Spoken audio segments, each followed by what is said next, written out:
Madame, Messieurs, bonjour et merci de suivre en notre compagnie cette nouvelle édition de la Rétro. Vous le savez, la Rétro, c'est votre programme dominical qui refait l'actualité de la semaine. Eh bien, nous sommes le 15 octobre et on célèbre aujourd'hui la journée mondiale de la femme rurale. Des femmes rurales à qui nous faisons un coucou au programme de cette Rétro. Flashback sur une autre journée internationale qui s'est déroulée cette semaine, la journée mondiale de la santé mentale. La santé mentale, un thème qui charrie de nombreux enjeux aujourd'hui dans un contexte où les déséquilibres sont nombreux. En compagnie de notre invité du jour, nous allons surfer sur les sillons sinueux de la santé mentale. Qu'est-ce que c'est? Quelle est la différence avec la maladie mentale? Y a-t-il des accointances? Comment reconnaître les symptômes de maladie mentale ainsi que les formes? Comment prendre soin de sa santé mentale? Autant de questions sur lesquelles nous espérons être édifiés avec notre invité du jour. C'est une experte. Son nom, c'est le docteur, parce qu'elle est docteur Laure Menguene. Un nom auquel on se familiarise de plus en plus pour parler de santé mentale, docteur Laure Menguene. Elle est psychiatre sous-directrice de la santé mentale au ministère de la Santé publique.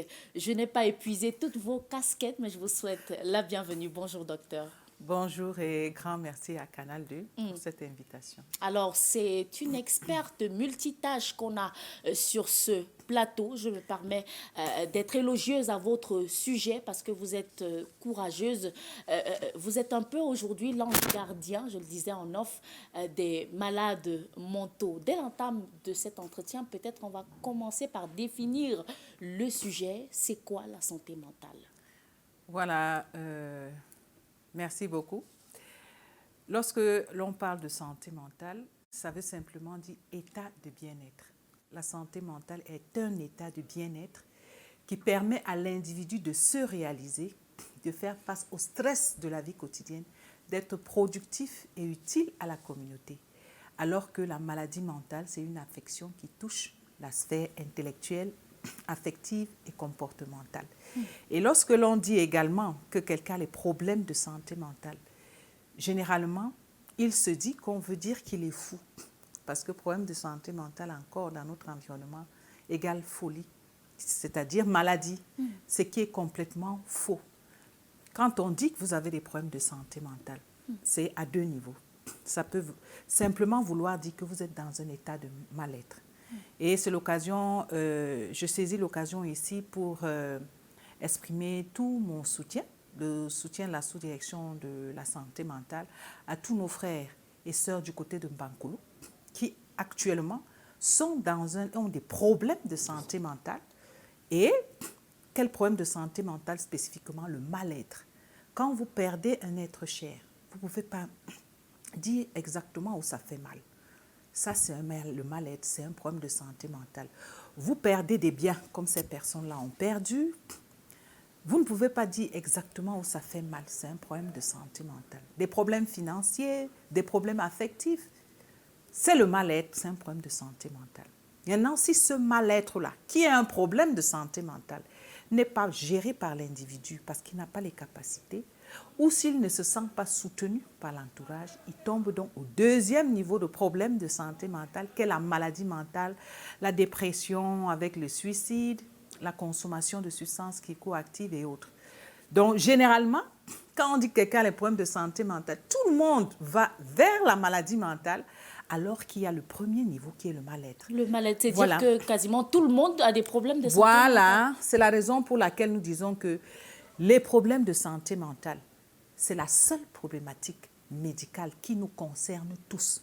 Nous pouvons faire toute une vie sans faire de diabète, sans faire d'hypertension, mais personne ne peut faire une vie sans avoir des problèmes de santé mentale. Mais on est toujours en train de penser que non, problème de santé mentale, c'est celui qui marche nu, c'est celui qui parle seul, alors que ça nous concerne tous. Nous sommes tous concernés. Déjà, la société camerounaise a des symptômes de maladie mentale, si on peut dire ça comme ça, au niveau surtout de la jeunesse qui va de plus en plus à la dérive. Est-ce qu'en matière de santé mentale ou de maladie mentale précisément, on a des chiffres? Quel est l'état des lieux au Cameroun? Voilà, nous devons dire que la société camerounaise a les problèmes de santé mentale et plus précisément les mal-être. Mais maladie mentale, c'est autre chose. Parce que mal-être, tout le monde, ça concerne tout le monde. Les chiffres, c'est, par exemple, pour parler de dépression, en 2022, sur le plan national, on avait à peu près 7 999 cas. Mais ici, ce sont les données du DHIS, du système de collecte de données national. Mais nous pensons que c'est le pâle reflet même de la réalité parce que beaucoup de structures sanitaires ne sont pas encore bien outillées pour le diagnostic. Et beaucoup de nos patients sont chez les prêtres exorcistes tradipraticiens. Donc, ce serait pas... Pour le moment, il faudrait une étude digne de ce nom pour pouvoir déterminer l'ampleur de la problématique. Mais ce qu'on doit dire quand même, c'est que, au vu des troubles du comportement que l'on observe dans la société, irritabilité, agressivité, violence, assassinat, meurtre, et même cette violence aussi dans les médias, nous pouvons dire que le problème de santé mentale est un problème d'actualité. Vous parlez là des débats télé qui sont de plus en plus violents.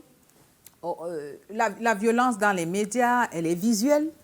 Les images que l'on diffuse au quotidien, voilà, ce qu'on lit au quotidien, ce qu'on entend au quotidien, ce n'est que la négativité. On a l'impression que c'est un vecteur de négativité donc, qui met l'individu dans un état de mal-être, de pessimisme, parce que c'est ça actuellement de façon globale. Et ça, c'est un problème de santé mentale. Ça ne motive pas la jeunesse, cette jeunesse dont on se plaint tout le temps, tous les jours, mais qui, elle n'aspire qu'à être éduquée, parce que la jeunesse doit être éduquée. Mais si les éducateurs eux-mêmes la remplissent au quotidien de négativité, comment est-ce que vous voulez que cette jeunesse s'en sorte? Parce qu'au quotidien, on dit cette jeunesse, qu'est-ce qui ne va pas? Pourquoi autant de dépravation? Mais excusez-nous, chers adultes, la question c'est qu'est-ce que les adultes font? Quels sont les actes que ces adultes posent pour que cette jeunesse-là soit positive? Parce que l'enfant, comme on a l'habitude de le dire, c'est comme un vase vide. Le jeune, si on y met de l'eau sale, le vase sera sale. Si on y met de l'eau propre, le vase sera propre. Et malheureusement, nous disons que la société camerounaise a aujourd'hui la jeunesse qu'elle mérite. C'est la raison pour laquelle cette année, pour la célébration de la Journée mondiale de la santé mentale, au ministère de la Santé publique, notamment la direction de la promotion de la santé, nous avons mis sur pied une campagne de sensibilisation appelée Octobre d'amour. Tout un mois pour sensibiliser la population sur la promotion maintenant du bon comportement.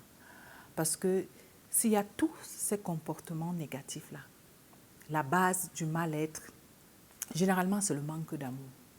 Voilà.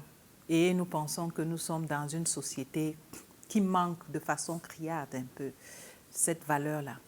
Amour qui n'est pas sexualité, génitalité, parce que chaque fois qu'on parle d'amour, l'on voit le sexe, l'on voit tout ce qui est génital.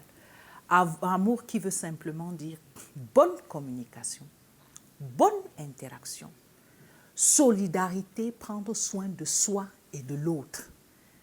Si à tous les niveaux de la société, quel que soit le titre ou le poste que l'on a, on mettait cet amour-là comme priorité, cet amour-là au centre de notre existence, on verrait tranquillement tout ce mal-être-là, toute cette négativité-là regresser.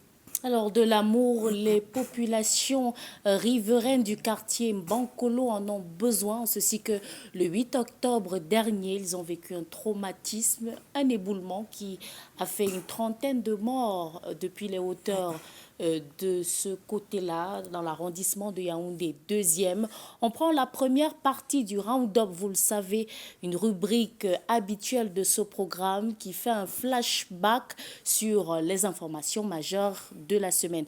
Première partie, on fait un clin d'œil à Mbankolo. Je suis Mbankolo.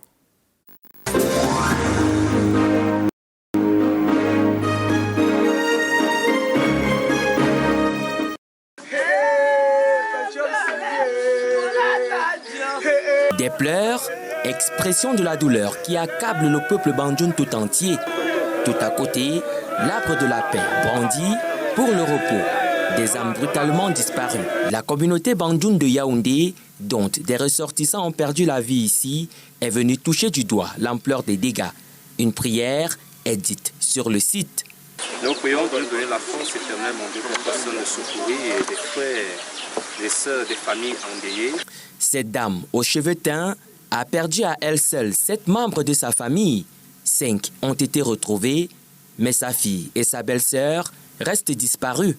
Elle et 2 autres familles rescapées accueillies dans cette maison par une famille amie reçoivent la visite réconfortante de leur communauté. Ce deuil concerne tout le monde. Oui. Même si nous parlons spécifiquement de la communauté bandjoun, nous ne pouvons pas oublier les autres. Nous sommes à leur côté en cette période difficile.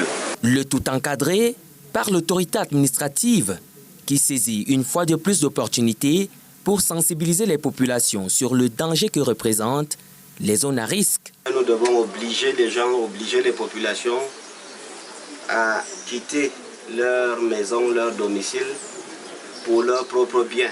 Cela fait très mal de perdre des êtres chers. Cela fait très mal de perdre tous ces biens. Le chef de la communauté bandjoun de Yaoundé s'entretient par la suite en tête-à-tête avec les 3 familles sinistrées pour leur témoigner son soutien et celui de la grande famille. Un autre jour, le 3e après l'horreur survenue ici au quartier Mbankolo. Les sinistrés manquent de tout.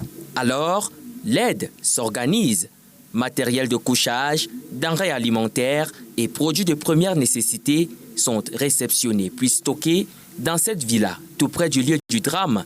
Il faut que l'Église vienne soutenir, que l'Église montre à ces populations éprouvées que malgré leur douleur, l'Église reste avec eux dans la prière. Mais ce que nous pouvons déjà faire, c'est déjà apporter cette aide psychologique aux victimes, évidemment un peu de nourriture. En action, les pouvoirs publics, la société civile et même des particuliers touchés par la situation de ces populations qui vivent dans le dénuement total.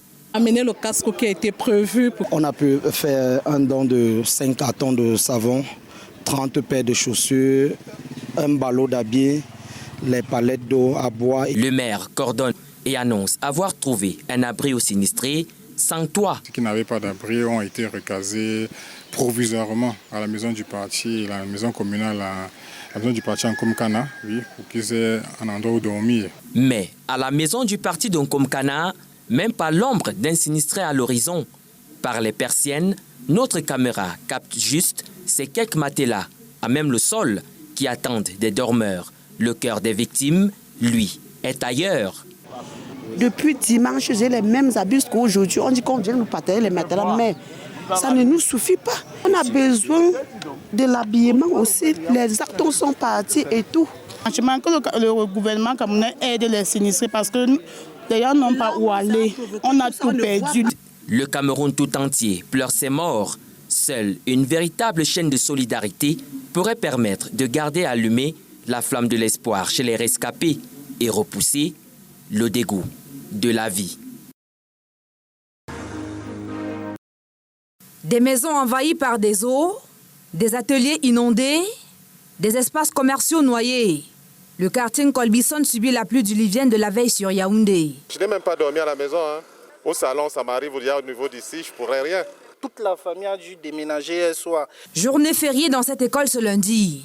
Les portes sont restées fermées. Les élèves ont déserté, tout comme les habitants des maisons voisines. Les pieds dans l'eau, c'est en Colbison que je vous parle à l'instant. Je suis dans une cité où une famille a été bloquée par ces eaux. Personne n'entre, personne ne sort, du moins les plus courageux. Sinon, il va falloir braver cette eau que vous voyez. Un peu plus haut, difficile de traverser le pont-dit de l'Institut catholique de Colbison. La phrase fétiche depuis ce matin ici, c'est « monte sur mon dos et je te fais traverser ». Enfants, adultes, parents, hommes comme femmes se prêtent à cet exercice, lucratif pour les transporteurs. On possède 100 000 francs, on se bat avec ça parce que quand c'est un onde là, on n'a pas le choix. Il faut qu'on fasse traverser les gens. À défaut, on loue des bottes et on a qui préfèrent prendre le taureau par les cornes, se déchausser, retrousser le pantalon et affronter les eaux.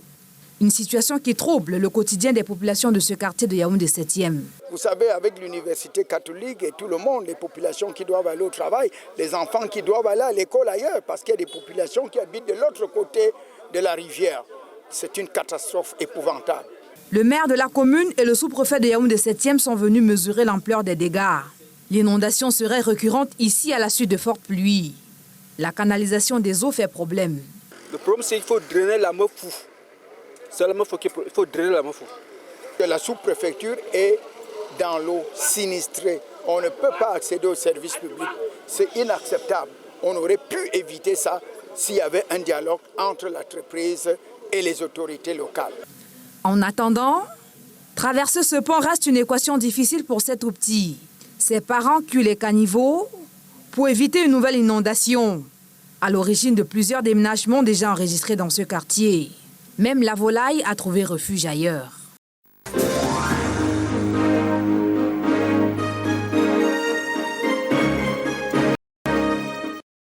C'est une semaine sombre qui s'achève ici à Yaoundé et même partout au Cameroun avec les pluies diluviennes sont aussi venues le lot de catastrophes, inondations, éboulements. Ces populations de Mbankolo, Colbison et autres auraient bien besoin d'amour, docteur. Oui, parce que là, on sent que le mal-être règne en maître.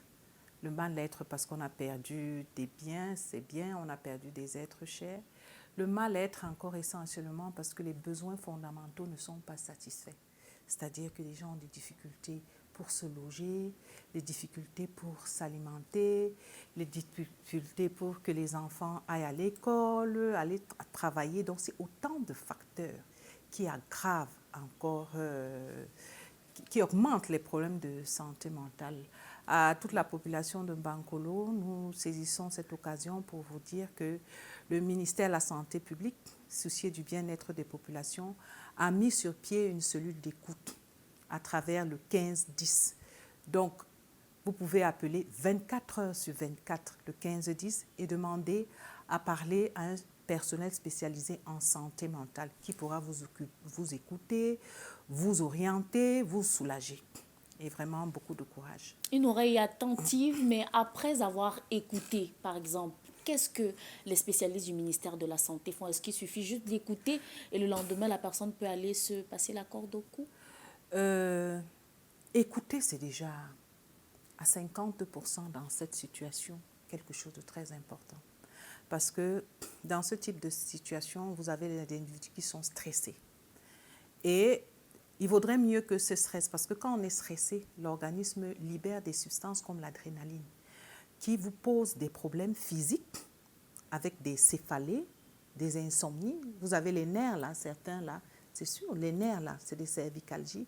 Vous pouvez développer des douleurs dans tout le corps. C'est des problèmes de santé mentale que vous pouvez maintenant développer. Des personnes à l'issue de cette situation peuvent se mettre à consommer les substances psychoactives, les drogues et autres. Dépression. Et sur le plan social, ils peuvent devenir irritables, agressifs, violents. Et tout ça aura un impact sur le plan économique parce que c'est des personnes qui ne peuvent pas travailler dans cet état. Donc, il y aura baisse de la productivité et baisse du développement. Donc, si l'individu reste donc avec tout ce stress, toute cette adrénaline-là, vous voyez donc toutes les conséquences. Il vaut donc mieux verbaliser, communiquer que ce stress-là sorte, ça soulage. Voilà, et quand vous avez une écoute, une oreille attentive, par exemple, le spécialiste, va pouvoir leur dire, après les avoir écoutés, que l'état dans lequel ils sont, c'est une situation normale par rapport à l'événement qu'ils subissent. Parce que c'est assez stressant. Et il faudrait qu'ils sachent que l'état dans lequel ils sont, c'est normal de vivre ça. Mais qu'ils sachent également qu'il y a des gens qui sont là pour pouvoir les aider. Alors, vous avez développé dans votre propos quelques signes cliniques qui montrent clairement qu'on a des problèmes de santé mentale, la dépression, le stress, le pessimisme, le mal-être et autres. À partir de quel moment faut-il s'inquiéter? À partir de quel moment on se dit là, il faut agir, je suis au bord de la maladie mentale? Voilà, comme symptôme aussi que vous avez omis de signaler et qui est très important parce que c'est les premiers symptômes aussi que l'on retrouve, c'est la manifestation du corps, le corps qui parle, les céphalées. Voilà, parce qu'on pense souvent seulement que maladie mentale, ça veut dire trouble du comportement. Ça veut dire qu'on parle seul, on se dénude et autres. Non. Maladie mentale veut aussi dire seulement un corps qui parle. Ces céphalées-là pour lesquelles on a déjà pris des paracétamol, mais rien ne marche.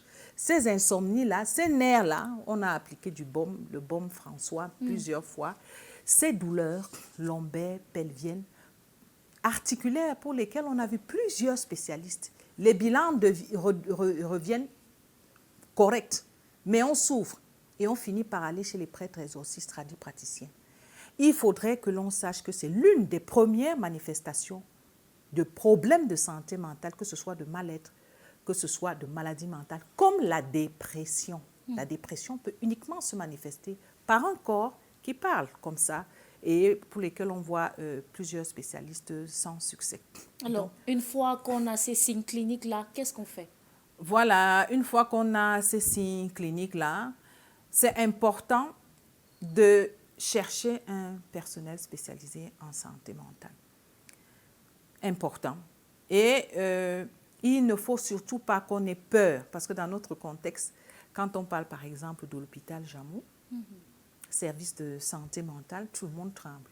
Quand on parle de voir docteur Mengene qui est psychiatre, tout le monde fuit, parce qu'on dit c'est le médecin des fous. Ce qui est complètement faux, parce que le psychiatre est d'abord un professionnel de la santé mentale. C'est le professionnel du bien-être, parce que n'oubliez pas, on a dit santé mentale égale bien-être. Et la base du bien-être, c'est l'amour. Ça veut dire que quand on vous demande d'aller voir un psychiatre dans un service de santé mentale, la première des choses que vous devez intégrer, c'est que c'est là où on peut me redonner mon bien-être. Parce que soit je suis dans un état de mal-être, il faut que je les voie, soit j'ai une maladie mentale, je les vois. Donc, c'est important de consulter ou alors d'appeler simplement ce 1510. Si on a honte, par exemple, dans un premier temps. Le premier recours, parce que effectivement, le suicide, par exemple, dans notre contexte, ne doit plus être. Parce que dans sa chambre, on a la possibilité d'appeler le 1510 et demander à parler à un personnel spécialisé en santé mentale qui peut directement prendre rendez-vous, par exemple, avec docteur Mengene. Voilà, parce qu'il y a ces orientations-là et c'est dans les autres régions. Donc, c'est déjà ça, quand même, cette orientation. Donc, ce n'est pas comme si les populations sont laissées à elles.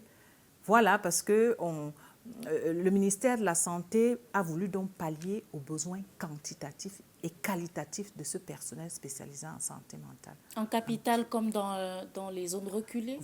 Voilà. Vous pouvez appeler et puis vous aurez un personnel spécialisé à votre écoute.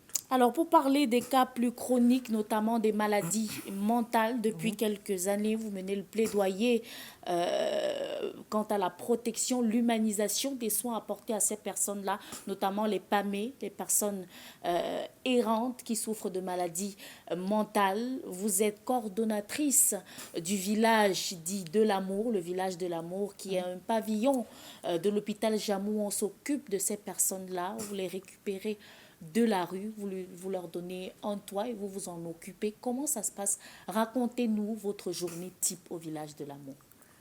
Voilà, une journée type, surtout quand on les prend dans la rue. Dans la rue. Voilà. C'est une initiative de la communauté urbaine de Yaoundé en collaboration avec le ministère de la Santé publique. Donc, ce sont les deux équipes qui se déploient dans les rues. Et lorsqu'on voit un individu qui donne l'apparence d'un malade, on va vers lui, on interagit. Parce que c'est au bout de cette évaluation qu'on pose directement notre diagnostic et on le prend pour l'amener, pour l'installer dans le véhicule. Mais parfois, ils peuvent être résistants parce que à ce moment-là, ce qu'il y a lieu de savoir, c'est que lorsqu'ils sont dans la rue comme ça, ils sont en crise. C'est comme quelqu'un qui fait sa crise de diabète, d'hypertension. Donc, le cerveau, comme le rein, pour chez eux, le cerveau est malade et sécrète en trop ou en moins de substances. En trop, leur cerveau sécrète des substances et fait en sorte qu'ils voient des choses que nous, on ne voit pas. Ils perçoivent des choses que nous, on ne perçoit pas. Donc, ils peuvent être délirants, ils voient des choses, ils peuvent vous penser que vous voulez, vous êtes un danger pour eux. C'est pour ça qu'il faut y aller doucement. Et certains peuvent s'agiter. Dans ce cas, on les prend de force, on les contraint, on leur administre directement un traitement et on les amène au village de l'amour où on les coiffe, on les lave, voilà, et on leur donne à manger. Et à partir de ce moment, on administre les médicaments matin, soir. Ça, c'est la prise en charge médicale. Maintenant, il y a la prise en charge psychologique. Parce que, étant donné que la schizophrénie dont ces personnes souffrent les déconnecte de la réalité, dans les premiers moments, l'interaction, ce n'est pas évident. Donc, une fois qu'on a donné les médicaments, ça les reconnecte à la réalité. Ils deviennent comme vous et moi. Surtout, n'oublions pas qu'ils sont en crise. Simplement en crise. Le cerveau est malade. Donc, une fois qu'on donne les médicaments, tout rentre dans l'ordre.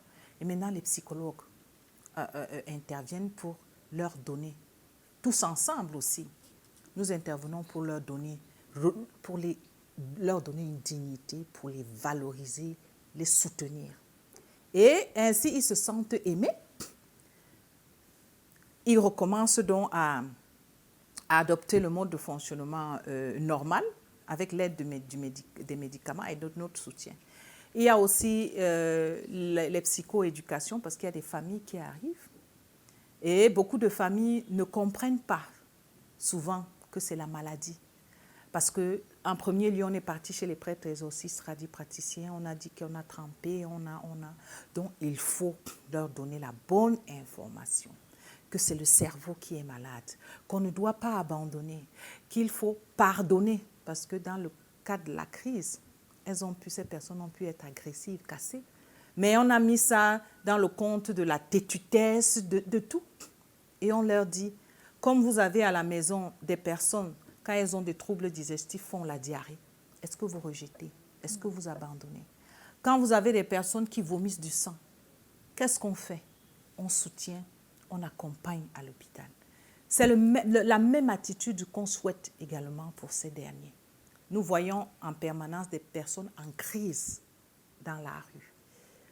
Et actuellement, le plaidoyer que nous faisons auprès de la population tout entière, parce que cette population aussi, quand il y a un accident qui se passe dans la rue, les personnes sont inconscientes. Est-ce que c'est ces personnes-là qui demandent qu'on les amène à l'hôpital? Non. Spontanément, la population se mobilise parce qu'on voit qu'il lui faut des soins. Et on aimerait que ce soit le même comportement aussi que la population, les familles adoptent. Quand on voit désormais, il faudrait savoir que ces personnes-là sont en crise.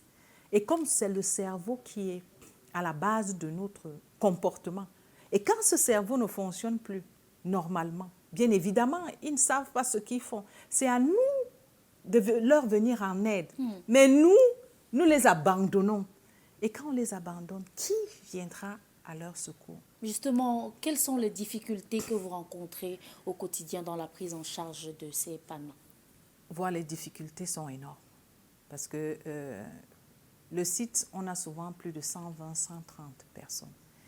Et ces personnes n'ont pas que des problèmes de santé mentale. Elles ont beaucoup d'organicité, des plaies infectées chroniques, vous avez souvent des bagues là pour lesquelles on a recours au chirurgien pour l'amputation. Elles ont tous les problèmes que nous avons. En plus, on a les problèmes de santé mentale. Donc, c'est lourd. Ça, c'est de un. Et vous avez un personnel comme ça. Ce personnel ici à qui je dis bonjour, un bonjour particulier, et beaucoup de courage parce que c'est un personnel bénévole. Ils n'ont pas de salaire. Depuis le 27 novembre 2021, ils se relaient 24 heures sur 24 aux cheveux de ces derniers pour assurer leur bien-être.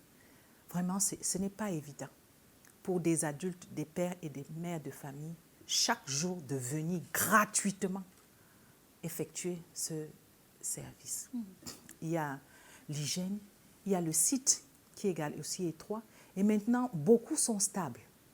Beaucoup sont stables, puisque c'est la maladie, et il se pose le problème de réinsertion sociale, parce que aussi, les familles, certaines familles, beaucoup de familles ne réagissent pas, ont toujours un peu peur de les réintégrer, malgré le fait que nous poursuivons la prise en charge en communauté, parce qu'on continue d'assurer la prise en charge.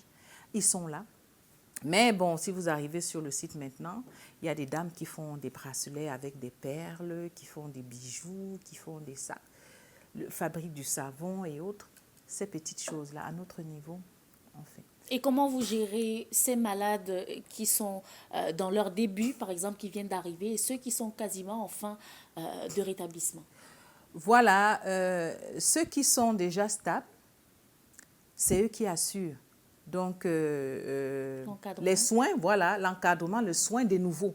C'est-à-dire que s'il y a des nouveaux qui arrivent, c'est les anciens dont maintenant qui les lavent, qui les coiffent, qui les habillent, qui les intègrent dans le site. Donc, c'est pour ça que l'on dit village de l'amour. Il y a une chaîne de solidarité qui s'est mise en place là-bas. Et s'agissant des familles, on sait qu'il y a beaucoup de préjugés, beaucoup de stéréotypes qui se forgent autour des questions mentales, s'agissant de leurs frères, des frères ou des amis qui sont atteints de problèmes mentaux. On les traite de sorciers, parfois on les abandonne. Comment pour ceux qui n'ont, on ne va pas dire qu'ils n'ont pas de famille, on vient forcément de quelque part. Comment est-ce que vous rentrez en contact, vous retrouvez les familles dépamées que vous retrouvez dans la rue, par exemple? Voilà, merci beaucoup.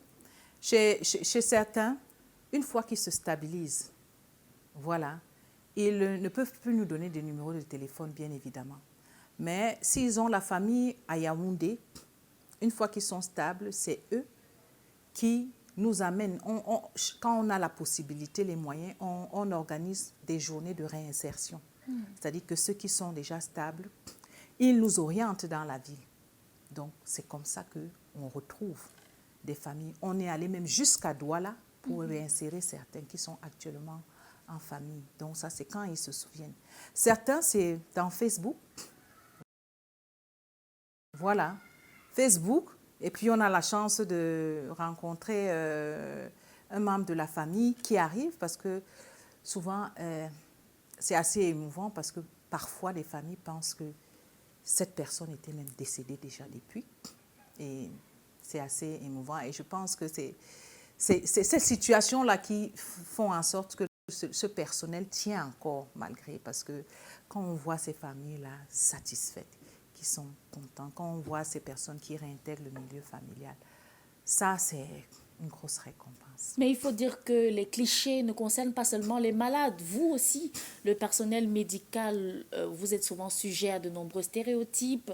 On vous prête souvent beaucoup de noms. On vous prête souvent même des facultés mystiques ou magiques.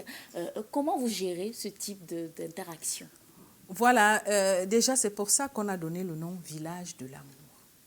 Parce que beaucoup nous disent, mais comment vous faites avec tous ces esprits-là? Parce que bon, ça relève encore du spirituel. Vous prenez autant de gens dans la rue. Il y a bien des gens qui sont possédés.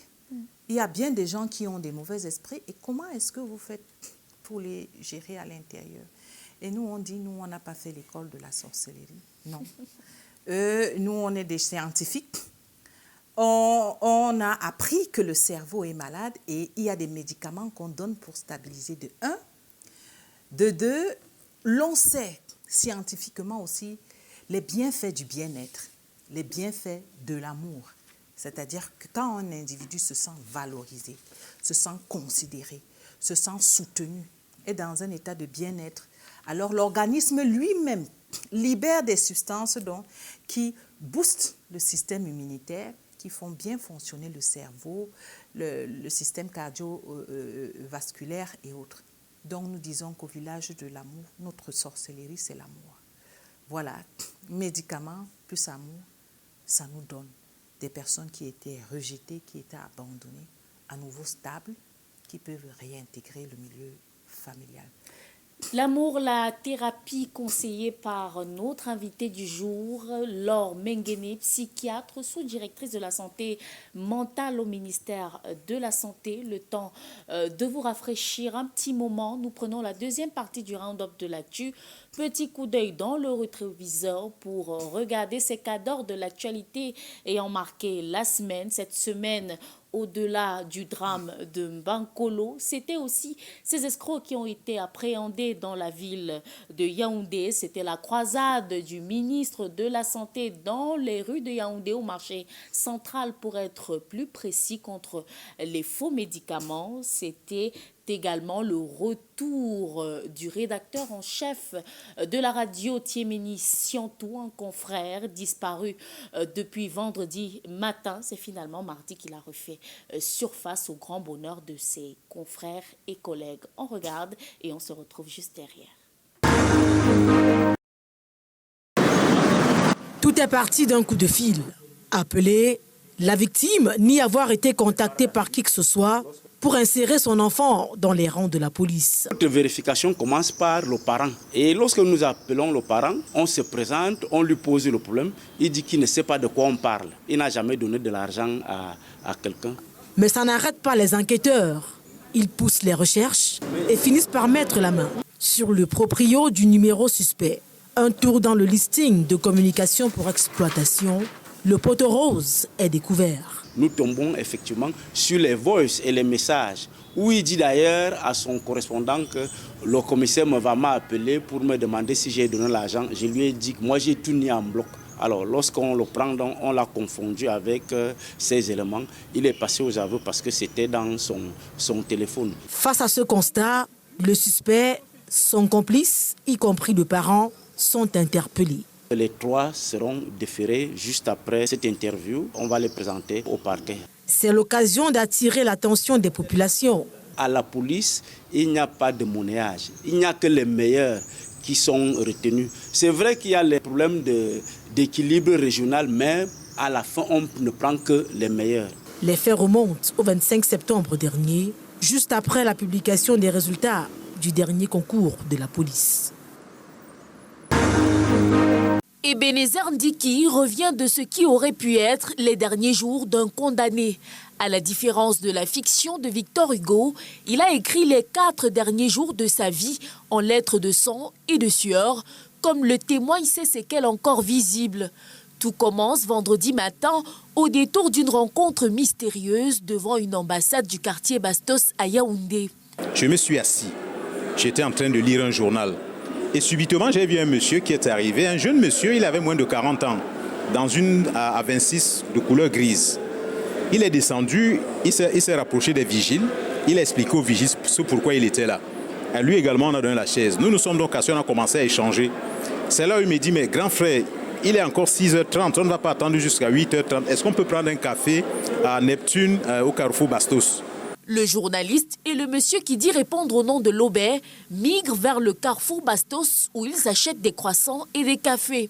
Ce qui est curieux, c'est que quand il est arrivé avec, lui n'a pas bu. Il a posé juste à côté de son siège. Il a donné le mien. Moi, je l'ai avalé tout d'un trait. Et du coup, j'ai commencé à transpirer comme quelqu'un qui a fait le marathon. Il me dit, bon, tu peux enlever ta veste, tu poses sur le siège. Les 2 compères poursuivent leur périple vers la poste centrale à la recherche de timbres. Tout ce que je sais, c'est que je me suis retrouvé chez moi vers 18h à la maison. Le rédacteur en chef de la RTS n'est pas au bout de ses peines puisqu'il sera cambriolé la même nuit. Les brigands passent la maison au peigne fin et emportent de l'argent et des documents dans son carnet d'adresse. Il n'a la vie sauve que grâce au retour de son épouse. Donc quand ma femme arrive, elle constate que j'ai fermé le portillon avec le clou et non pas la clé. C'est là où elle finit par bousculer la porte avec la pierre. Quand elle entre, elle me trouve en train de baver. C'est comme cela qu'elle m'a mené à l'hôpital. À la radio, les collaborateurs d'Ebenezer ont compté les heures jusqu'à son retour. Inquiet, Serge Bikoy fait partie des premiers à sonner l'alerte de sa disparition. Des péripéties qui lui rappellent le cas Martinez-Zogo. On a l'impression qu'il y a une espèce de chape de plomb qui est suspendue sur la tête des journalistes de manière à ne pas publier certaines informations qui sont considérées comme des informations à caractère dénonciateur. C'est la deuxième fois en 3 ans que le rédacteur en chef subit des agressions. Il y a un policier, je ne vous donnerai pas son nom, qui m'a dit que j'ai écrit un papier sur l'exploitation minière à l'est du Cameroun qui n'a pas plu aux gens. Nous sommes des journalistes. Quoi qu'on puisse nous faire, on fera toujours notre boulot. Alors que nous quittons la rédaction de la RTS, il va faire établir un certificat médical afin de déposer des plaintes au commissariat de Mimboman, son lieu de résidence, et de Bastos, lieu de survenue de ces événements pour le moins troublants. Sur 10 Camerounais interrogés dans les rues de Yaoundé ce jeudi, tous souhaitent voir le Cameroun évoluer dans le même groupe que la Côte d'Ivoire lors de la prochaine Coupe d'Afrique des Nations en janvier. Raison? J'aime bien la Côte d'Ivoire. J'aime bien les blagues ivoiriennes. J'aime bien. J'aime aussi quand on les tape. Après tout, c'est mon pays, le Cameroun. J'aime quand on tape la Côte d'Ivoire. C'est la belle famille en plus. Comme c'est qu'on va aller nager de leur côté, là, ça ne dérange pas. Mais moi, je pense que les Lions vont gagner. Donc Cameroun, Côte d'Ivoire, Ghana, avec le Congo-Kinshasa. Pour moi-même, c'est une des plus grandes raisons pour lesquelles cette Coupe des Nations aura... Ça va là. Tu sais qu'en 84, si je me rappelle bien, le Cameroun avait gagné, non? Je crois sa première canne en Côte d'Ivoire. Pourquoi ne pas récidiver cette fois-ci? En commençant par battre la Côte d'Ivoire déjà. Pour confirmer leur statut de roi de la forêt, les Lions indomptables devraient, selon certains, se retrouver dans un groupe relevé avec des morceaux difficiles à croquer. Le Maroc retomber encore contre, si c'est possible, même contre l'Algérie, là, pour prouver vraiment notre suprématie. Parce que ce que nous faisons là, c'est de la navigation à vue. Et on voulait voir l'Égypte en deuxième lieu. On voulait d'abord affronter tous les gros coq en phase de poule d'abord avant d'arriver là-bas devant. Parce que... En fait, pour leur montrer que le Cameroun n'est pas un petit pays, non, il faut qu'il affronte même d'abord à domicile la Côte d'Ivoire lui-même en personne. Donc j'ai confiance à mon pays, il faut qu'il affronte même d'abord à domicile la Côte d'Ivoire. Pour la cérémonie de tirage au sort de ce jeudi 12 octobre, le Cameroun figure dans le chapeau numéro 2, aux côtés du Nigeria, du Ghana, du Burkina Faso et de la République démocratique du Congo. Possible donc d'affronter en phase de groupe l'un des favoris comme l'Égypte, le Maroc ou le Sénégal.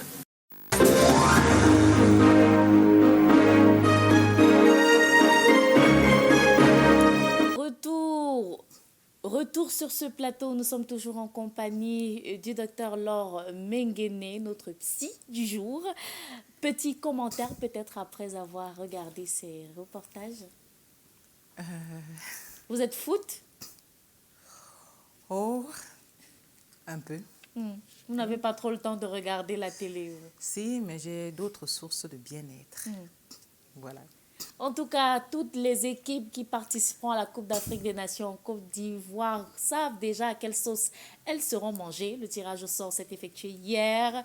Le Cameroun qui sera aux prises avec le Sénégal, la Gambie et d'autres équipes. Pour revenir au sujet du jour, on a envie de parler de ces familles qui ont à leur sein des personnes souffrant de maladies mentales, mais qui parfois, par peur d'être mal vues, protège ou couvrent ces maladies mentales-là. Quels conseils vous pouvez leur donner pour le bien-être non seulement des patients, mais également pour eux qui parfois s'exposent à beaucoup de dangers, étant au contact de leur... Voilà, la chose que je dois dire, c'est d'abord que quand on a un membre de la famille qui a des douleurs abdominales, est-ce qu'on a honte d'en parler? Est-ce qu'on a honte de l'amener à l'hôpital? Non. quand on a un membre de la famille qui a des problèmes pulmonaires, est-ce qu'on a honte d'en parler? Est-ce qu'on a honte de l'amener à l'hôpital? Non.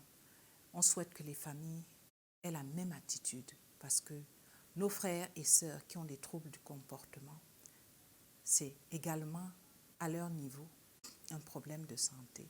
Le cerveau, cette fois-là, est en difficulté et on a le devoir de les assister, de les accompagner comme tout autre malade. Donc, savoir que nous sommes à leur disposition, voilà. Et il y a le 15-10, surtout. Si vous avez honte, si vous avez des appréhensions, prenez votre téléphone, appelez simplement le 15-10 et posez votre préoccupation. Mais de grâce, ces personnes ont droit également à la santé parce que personne ne choisit d'être malade volontairement. Vous précisiez tout à l'heure qu'en amont de la prise de drogue, de substances psychotropes, il pouvait avoir ces problèmes-là. Est-ce qu'il y a des cas où les maladies mentales font plutôt la conséquence de la prise de ces substances et êtes-vous compétente pour gérer ce type de cas? Oui, parce que par exemple la drogue, elle peut amener un individu à développer la schizophrénie, tout comme la schizophrénie peut pousser un individu à avoir des comportements antisociaux comme la consommation de drogue. Donc, tout ça, c'est des troubles du comportement. Tout ça, le spécialiste en santé mentale est capacité, outillé pour la prise en charge. On va clore notre propos peut-être par la prévention. Quels sont les gestes, les actes du quotidien, les activités récréatives qu'on pourrait faire pour éviter de sombrer dans les maladies mentales? Voilà, généralement, on dit santé mentale égale bien-être, égale amour. Parce que la base du bien-être, c'est l'amour. La seule chose à faire, la seule chose que la sous-direction, le MinSanté actuellement, demande aux populations de faire, c'est de mettre cet amour-là au centre de l'existence, de faire de cet amour-là une priorité dans les vies. Parce que cet amour-là, qui consiste seulement à bien communiquer, bien interagir, être solidaire, prendre soin de soi et de l'autre, met automatiquement l'individu dans un état de bien-être. C'est quoi au quotidien? Dire simplement bonjour, sourire. Même sourire devient de plus en plus difficile. Dire merci, pardonner. Sont ces petites attentions. Quand on est à la maison, que les parents sachent que, parce que c'est toujours la jeunesse, on se plaint de notre jeunesse, que les adultes sachent que le papayer ne va donner que des papayes. Et que le comportement de nos enfants est déterminé, des enfants est déterminé par le comportement des adultes.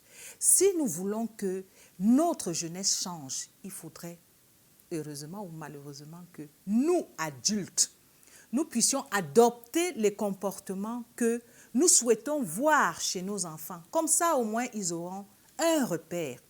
Ils auront un modèle.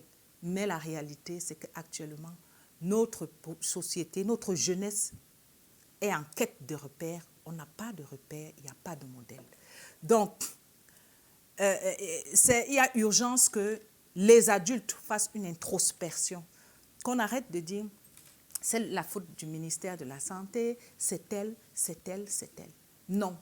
Le changement, c'est tout le monde qui doit l'effectuer pour que ça marche.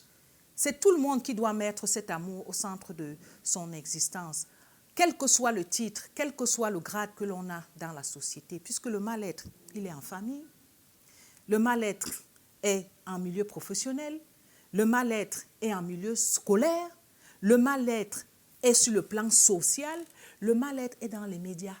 Donc, c'est une affaire de tous. Et quand on dit amour, c'est gratuit. Ça ne demande pas 5 francs. Ça ne demande pas de grosses politiques, de grosses stratégies, puisque tout le monde a cette compétence, tout le monde a cette capacité.